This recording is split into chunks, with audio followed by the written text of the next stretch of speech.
Dear child, today, we're going to talk about divine intervention and promise of shift.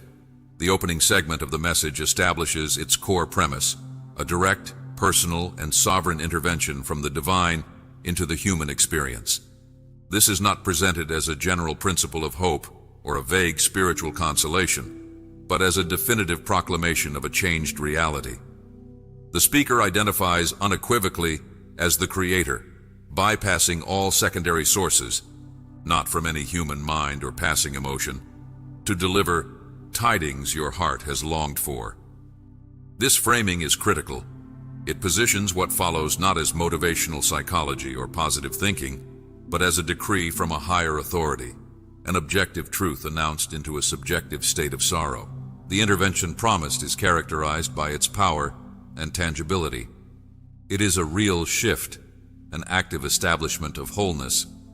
The language moves from the emotional, sorrow, privately expressed, to the active and material. I will establish, provide for, sustain. The problems are not merely to be endured with greater grace, they are to fade, be lifted, and actively returned. This speaks to a holistic vision of salvation that encompasses the emotional, spiritual, and practical dimensions of life. The wholeness mentioned is not a disembodied state of mind, but implies integration, provision, and stability without fail. This addresses a deep human craving, not just for comfort in pain, but for a reversal of the conditions causing the pain. The message then provides a spiritual interpretation of the individual's recent inner experience. That subtle disquiet, the weariness, the sense of being watched, feelings often dismissed as anxiety or depression, are reinterpreted as significant data.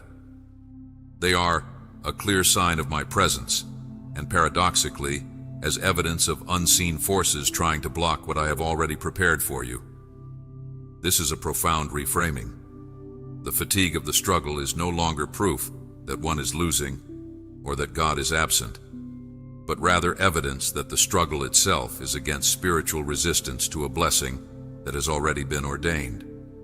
The battle, therefore, is not to achieve the promise but to receive it, to hold firm against forces that would obscure its delivery. This shifts the individual's posture from one of desperate striving to one of resilient faith and attentive readiness, trusting that the core victory is already secured. The tone is intensely intimate and observant. The divine voice claims to have been a silent witness to the most private moments of despair, sitting on the edge of the bed with shaking hands, pacing with a bowed head, hiding sadness from others. This serves a dual purpose. First, it validates the individual's suffering, affirming that their pain was real, seen, and significant. You longed for someone to acknowledge your suffering. I know. This validation is a form of healing in itself. Second, it establishes the credibility of the promiser. The one who saw the depth of the need is the one who now promises to meet it. It connects the past silence, the quietness you felt, not to indifference but to a purposeful time of preparation. Central to this point is the concept of a declaration made in the spiritual realm that precipitates change in the physical realm. When such a declaration is made in the heavens, everything begins to change on earth. This is the mechanics of the promised shift. The decree is the cause, the earthly change is the effect. The individual is told that though their eyes may not yet see it, their inner knowing already perceives it. Something has begun. This encourages a faith that is based on spiritual assurance rather than immediate sensory evidence. It asks for trust in the pronouncement itself, fostering a state of anticipation for the marvelous work as it approaches. The closure of this first movement is a powerful, present-tense announcement. Therefore, today I announce to you, my child, your situation is resolved. There is no more argument, no more resistance. Now is the time for you to receive. The legal or conflictual metaphors, argument, resistance, suggest a dispute has been settled by a higher court. The waiting, debating, and striving are declared over. The required action now is not to fight, but to receive. This transitions the individual from a state of wrestling to a state of open-handed acceptance, setting the stage for the specific healing and restoration detailed in the points to follow. The emphasis on today underscores the immediacy of this spiritual decree, making the promise not a future hope, but a present reality awaiting manifestation. The second profound movement of the message is a divine vindication of the individual's long season of waiting, struggle, and silent faithfulness. It serves as a theodicy, a justification of divine ways for the period of perceived absence, reinterpreting silence as sovereignty and delay as purposeful preparation. This segment directly addresses the core human doubt that arises in prolonged hardship.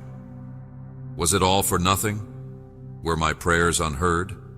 Was my faithfulness pointless?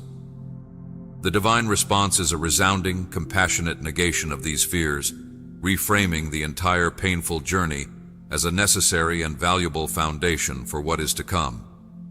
The speaker begins with deep empathy, acknowledging the specific texture of the exhaustion, not just tired, but completely drained. This recognition moves beyond cliché, touching the profound weariness of spirit that comes from seeing no way ahead, and most critically, sensing my quietness. The admission of divine quietness is startlingly honest. It validates the individual's most troubling spiritual experience, the feeling of God's absence, without condemnation. This establishes a relationship of trust and honesty, allowing the subsequent explanation to be heard not as a dismissal of pain, but as its meaningful resolution. The core of this point is the revelation that the silence was not abandonment, but a form of protection and meticulous preparation. My stillness, you felt, was not absence. It was a time of preparation. It was a period to strengthen what still needed to grow within you. This transforms the narrative of the past. The waiting is no longer a blank, painful space, but an active, if hidden, workshop. The divine voice lists practical reasons for the delay. Some parts were not yet in place. Certain people needed to move.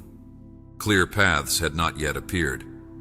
This suggests a cosmic choreography, where the individual's life is interwoven with others' journeys and broader circumstances, all being arranged for an optimal outcome.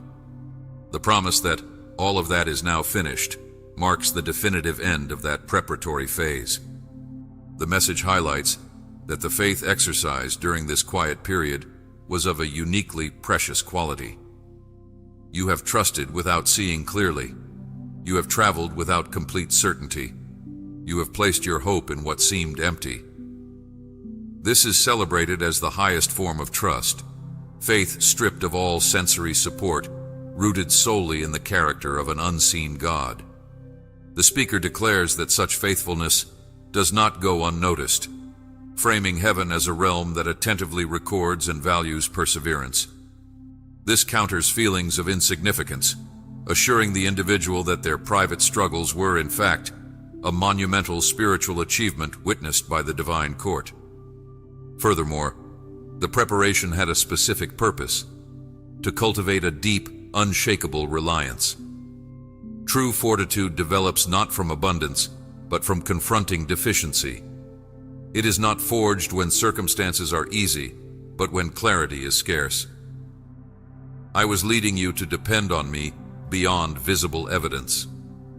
The desired outcome was not merely the receipt of a blessing, but the development of a character capable of stewarding that blessing without being destroyed by it.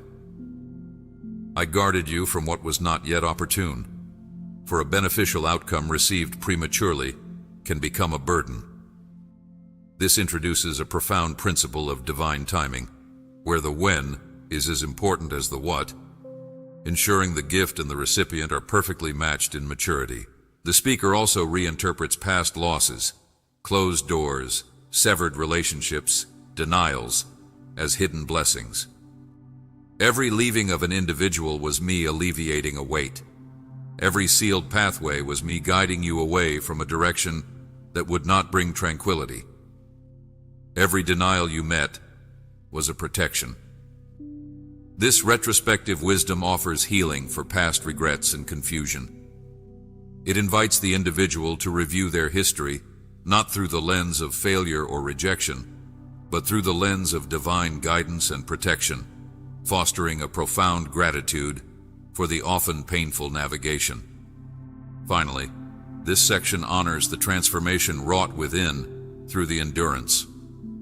Today, you are profoundly different from the individual who first sought my presence. You have changed, you have broadened, and this also belongs to my magnificent design. The trials are framed not as pointless detours, but as integral chapters in a story of personal growth and strengthening. The individual is not the same person who first prayed the prayer. They are now stronger, deeper, and more resilient, qualities that will define their future. Thus, the period of waiting is ultimately framed not as a punishment or a neglect, but as a sacred, necessary, and deeply purposeful chapter in the individual's journey, making them ready to fully receive and hold the firm, steadfast, eternal blessing now being released. Their endurance was the crucible in which their capacity for the coming joy was forged. Complete healing from past wounds. This segment represents the therapeutic and restorative heart of the message.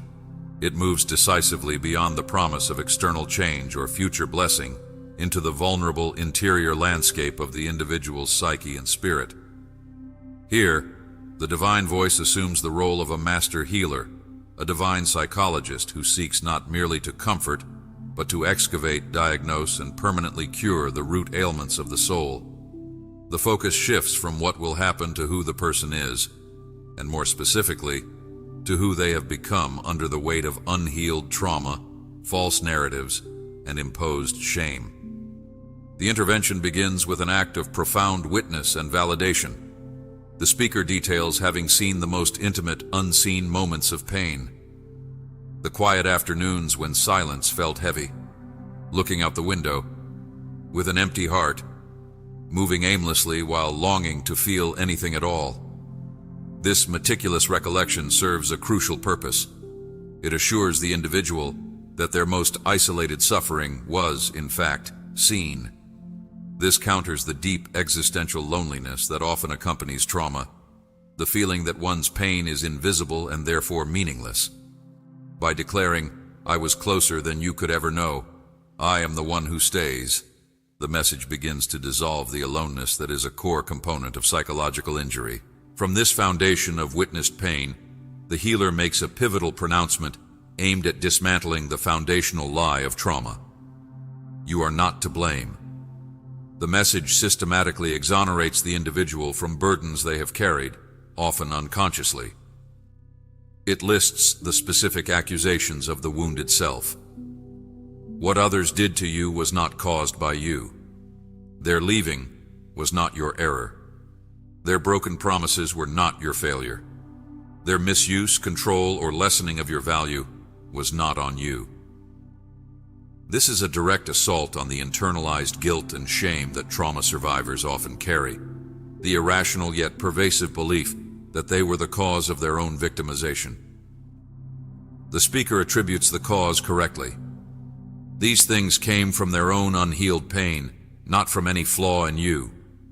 This externalization of fault is a critical step in healing, allowing the individual to begin separating their intrinsic identity from the harmful actions of others.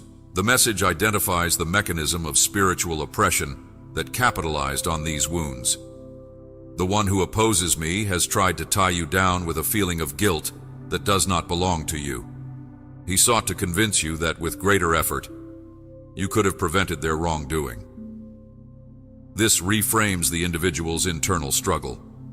The endless mental loops of, "if only I had," are exposed not as constructive self-reflection, but as a spiritual trap designed to enslave them to a false narrative. The core lie, the love they held back, was not because you lacked value, but because those individuals could not truly see who you are, is replaced with a new core truth. I am here now to restore your true honor. I will rebuild your sense of worth. The healing promised is not a superficial covering, but a deep, cellular-level restoration. Simply changing what is seen is not enough. What I came to do within you is deep. It is from within, and it will last forever. The process involves reawakening your ability to feel and addressing the protective mechanisms the soul erected. Your spirit became cautious. You closed off your heart, afraid of more hurt. You pulled back from many, thinking you had nothing left to give. These defenses are acknowledged as understandable, even wise, but the individual is now declared freed from the necessity of self-preservation because divine protection has been established. The promise is a return to vulnerability without terror. You will learn to trust again without fear. You will welcome love once more, without the worry of being left behind. Most powerfully, the speaker promises to revisit and redeem specific memories. I will go to the exact beginning of the suffering, to place my touch upon that moment and declare I was present there also. I grieved with you in that exact place. And precisely here, in this moment, I infuse it with my radiance. This is the promise of redemptive memory. The traumatic event itself is not erased, but its spiritual and emotional charge is transformed. The memory is no longer a standalone cell of isolated pain. It becomes a site where the presence of the divine is retrospectively recognized, changing its meaning from an abandonment to a place of shared sorrow, and now healing light. This process aims to lift the burden of what has transpired and restore what was stolen. The innocence taken, the serenity misplaced, the gladness that faded. The ultimate goal is identity reconstruction. You were created to stand strong, my child, not to become small inside yourself. The healed identity is described as one of assurance from the deep certainty that you are loved, noticed, and chosen. The message assures that the empty time was in fact a protected place for you to develop, framing the season of pain as an incubation period for a stronger self. The chapter concludes with a definitive declaration of this new, healed self. You are moving toward completion, not staying in fragments. This profound change is underway in this very moment. It is a promise that the fractured, wounded self will be integrated into a whole, dignified, and peaceful being, capable of receiving love and offering it from a place of abundance, not deficit. The healing is framed as the essential prerequisite for sustaining the external blessings to come. This segment marks the pivotal transition from healing the wounds of the past to actively constructing a future self. It is the proclamation of a new genesis, where identity is no longer a relic forged in reaction to pain, but a destiny authored by divine intention. The divine voice shifts from the role of healer to that of architect and royal herald, announcing not just what the individual will receive, but who they now are and will become as a result of their journey. This is the moment of anointing, where the scars of survival are transfigured into the insignia of a purpose. The foundation of this new identity is laid upon the reclaimed narrative of the past. The speaker reframes the individual's entire history. Every tear you shed had a reason. Now I am bringing something new and living from those very experiences. This statement is revolutionary. It transmutes the raw material of suffering into the substance of purpose. The pain is not discarded as waste, but is recognized as the necessary fuel for a unique form of compassion, depth, and authority. The message asserts, you did not face your struggles simply to exist. You were not tested in countless ways solely to accumulate pain. Every experience carries a purpose, and that purpose far outweighs any difficulty you felt. This grants the past a profound, forward-leaning meaning. The individual is invited to look back, not with regret, but with the awe of an archaeologist discovering that every fragment, even the broken ones, is part of a magnificent, pre-designed mosaic. Central to this new identity is the bestowal of intrinsic worth and dignity. The divine voice directly counters the internal and external accusations of worthlessness. If you ever thought you had no worth, I tell you today that thought is a lie. My child, you hold immense worth, and your existence is deeply significant. This is not a pep talk. It is an ontological decree. It addresses the core vacancy left by abandonment and criticism, filling it with an unshakable, creator-endowed value. This is further cemented by the declaration, "You are valuable. I desired your presence deeply. You are a blessing to this world. I formed you with deliberate care, with tender purpose, and no one can erase what I have established." The individual's worth is thus anchored not in their performance, relationships, or achievements, but in the pre-temporal, deliberate desire of the Creator. This makes it impervious to worldly fluctuation. From this bedrock of worth, a specific and empowered purpose is unveiled. It is described not as a generic call to goodness, but as a unique outflow of the healed self. You do not need a public stage or large gatherings. Your purpose is lived out in everyday interactions, in a genuine conversation, in a simple act of kindness, in a word spoken with clear understanding. Every part of your past experiences will benefit others. This democratizes purpose, locating it in authenticity and healed integrity rather than in monumental achievements. The individual's history becomes their credential. Even the moments you considered too private or difficult to ever share are sanctified as tools for empathy and guidance. The light that was guarded within them during their trials is now destined to be made visible to all. Their life is framed as evidence. Your personal path will serve as evidence for many others, turning their testimony into a tool for liberation for those still in the trenches of their own pain. The declaration also involves a radical shift in self-perception and authority. The individual is told, "You will no longer view yourself as someone who failed or was incomplete. That way of seeing yourself is finished."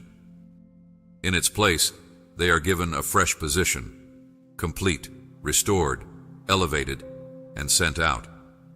This is a change in status, a spiritual promotion.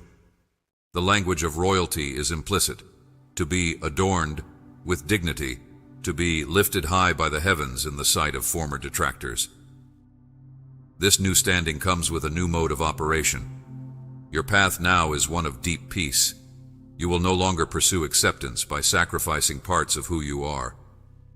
Instead, you will discover love in the quiet certainty of your own worth.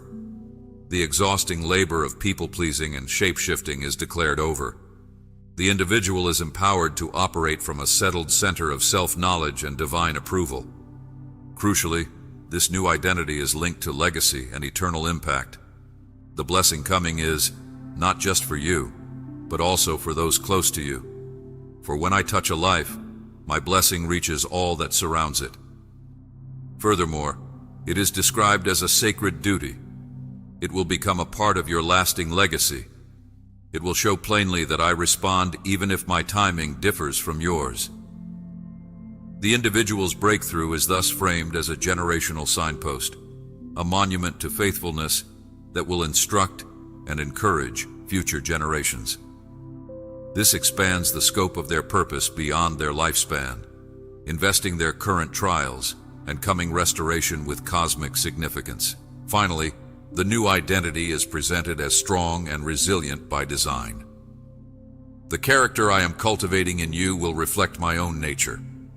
What I set in place within you cannot be undone.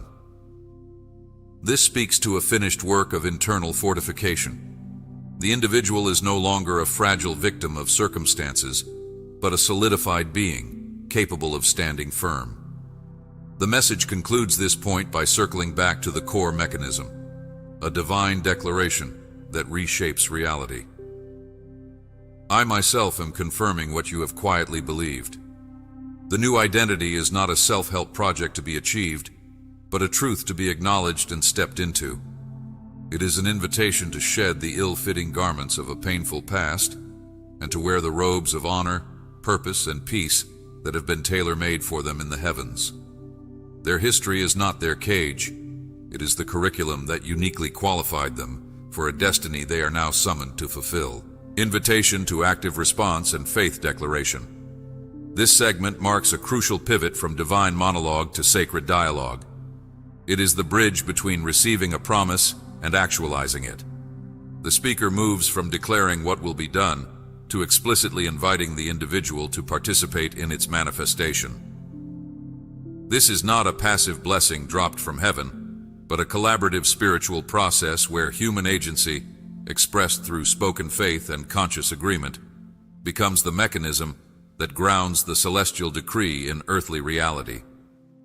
The point emphasizes that the message, no matter how profound, remains incomplete without a personal, volitional response. The invitation is framed first as an act of deeply personal and private communion. The speaker specifies, "I do not want you to share this with everyone yet. This particular element is deeply personal. It is exclusively for you. It is your sacred space, your private dialogue with me." This instruction is psychologically and spiritually astute. It protects the nascent, fragile promise from the potentially corrosive effects of external skepticism, unwanted opinions, or even well-meaning but misaligned enthusiasm. It creates a sanctified chamber where the individual's faith can engage directly with the divine promise without static or interference. This privacy also underscores the intimate nature of the relationship. The transaction, the ultimate goal, is between the creator and the creature alone, needing no other witness or validation. The requested response is concrete and verbal, spoken declaration. The individual is instructed, as a personal act of trust, to speak these words. The provided phrase is simple yet monumental. "Thank you, my God, for my renewed hope." This serves multiple purposes. First, it is an act of thanksgiving in advance, a form of faith that appreciates the promise as if it is already fulfilled. This bypasses the logical mind that demands evidence before gratitude and trains the spirit to operate in the realm of spiritual certainty. Second, it is a claim of ownership. By saying, "my renewed hope," the individual moves from a general hope in God's goodness to a specific, personalized appropriation of the promise. It transforms the blessing from a theoretical possibility to a possessed reality. This spoken word is further described as a sacred ritual of agreement. The individual is to affirm it as one who seals a sacred agreement. This language evokes the imagery of a covenant. The divine decree is the offer. The spoken affirmation is the signature of acceptance. It is the yes that completes the circuit, allowing the spiritual current to flow. The speaker assures, "I absorb every one of your utterances," imbuing the spoken words with ontological weight. In this spiritual framework, words are not merely sounds, but carriers of creative or confirmative power. By speaking in alignment with the divine word, the individual co-authors their new reality, echoing the primordial creative act where worlds were formed through speech. The declaration is also an act of spiritual warfare and identity reinforcement. By verbally rejecting doubt and affirming faith, "I believe, I receive, I confirm," the individual actively dismantles the internal strongholds of fear, cynicism, and resignation that were addressed in point 3. Each spoken affirmation is a strike against the unseen forces that sought to block the blessing. It is a conscious choice to side with the divine narrative, "I am worthy, I am able," over the ingrained, painful narratives of the past, "I am a burden, I cannot."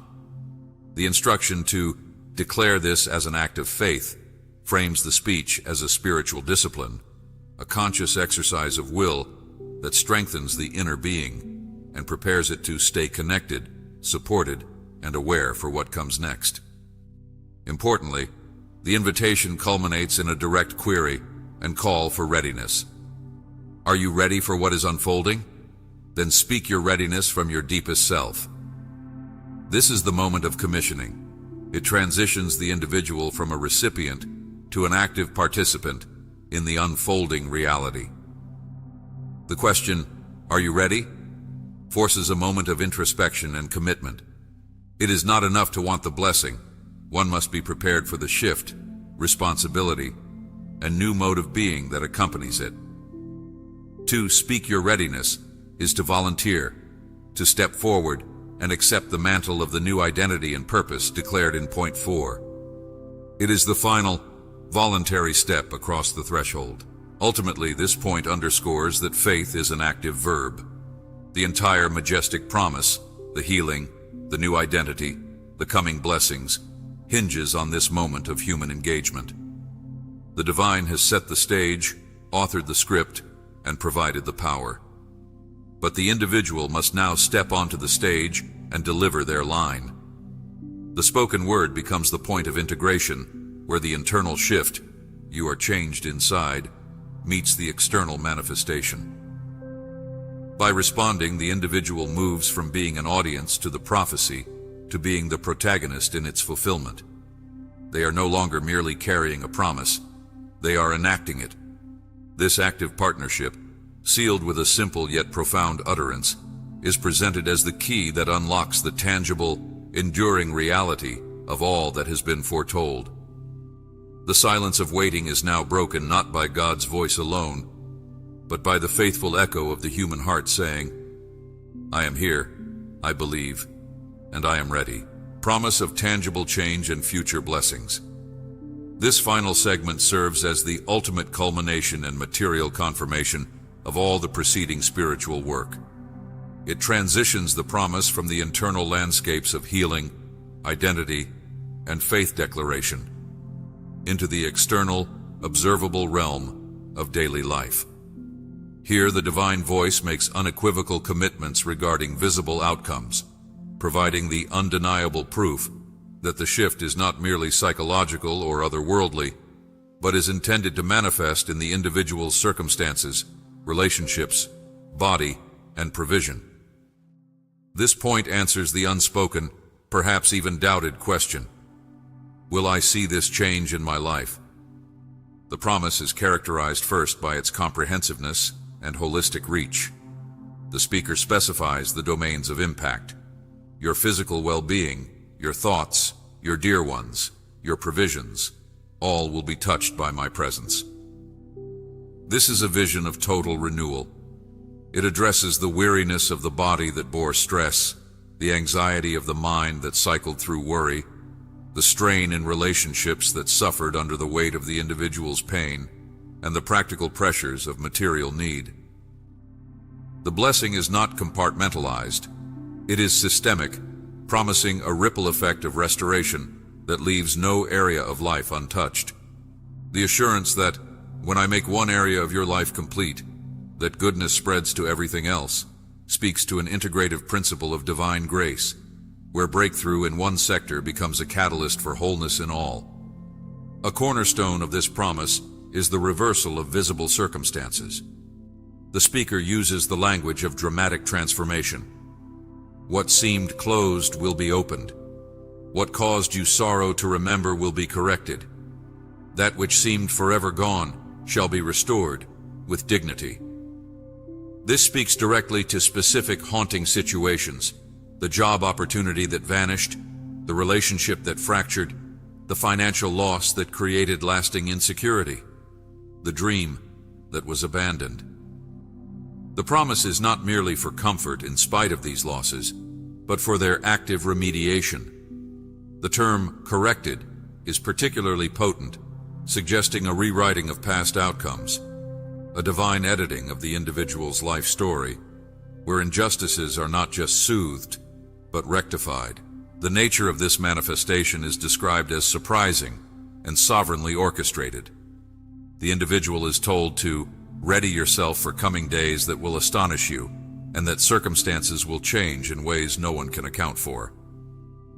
This emphasizes that the shift will not come through predictable, linear striving. It will have the hallmark of divine agency, unexpected doors opening, sudden provision from unforeseen sources, reconciliations that defy human logic. The promise, I do not require you to chase after blessings. I will cause them to come to you, relieves the individual of the burden of anxious striving. It reframes their posture from that of a desperate hunter to that of a receptive recipient, trusting in a providence that operates on their behalf. This aligns with the earlier theme of divine timing, suggesting the blessings are now perfectly aligned and will arrive as if drawn by a magnetic force to their intended destination. Crucially, this tangible change is linked to public vindication and the silencing of doubters. The speaker directly addresses the pain of being overlooked or judged. There were those who doubted you. They singled you out. They claimed your prayers were useless, your faith was pointless. But today I state with certainty, they saw your tears. Now they will see your elevation by my hand. This fulfills a deep human need for justice and recognition. The transformation will be visible enough that those who witness the struggle will also witness the deliverance, not for the sake of petty victory, but for true fairness. The new recognition, placed upon the individual, though unseen by human eyes, will nevertheless manifest in tangible favor and opportunities that command respect. The promise also contains a generational and legacy dimension. The blessing is described as rich with design, restoration, and new joy, and is not only for you, but also for those close to you. Furthermore, it is framed as a lasting legacy and a clear sign for those who come after you. This expands the scope of the promise beyond personal relief, investing it with historical significance. The individual's breakthrough becomes a testament to faithfulness for their family and community, a story that will be told to inspire future generations.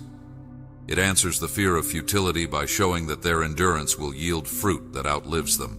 Finally, the speaker provides a definitive end to the waiting period with a powerful, present tense decree. The period of waiting has ended. The divine realm has already acted. The command has been issued. The blessing is now approaching you. This is the ultimate antidote to the not yet ache of deferred hope. The language is emphatic and immediate. This is not a future promise. This is the appointed time. The blessing is now approaching you.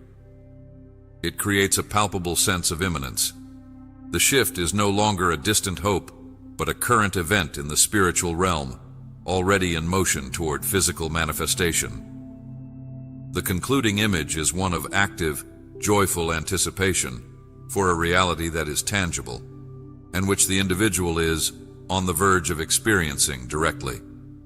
This point assures that the long night has definitively broken, and the dawn is not just promised. It is already illuminating the horizon, ready to reveal a world transformed by the tangible, comprehensive, and undeniable goodness that has been decreed from heaven.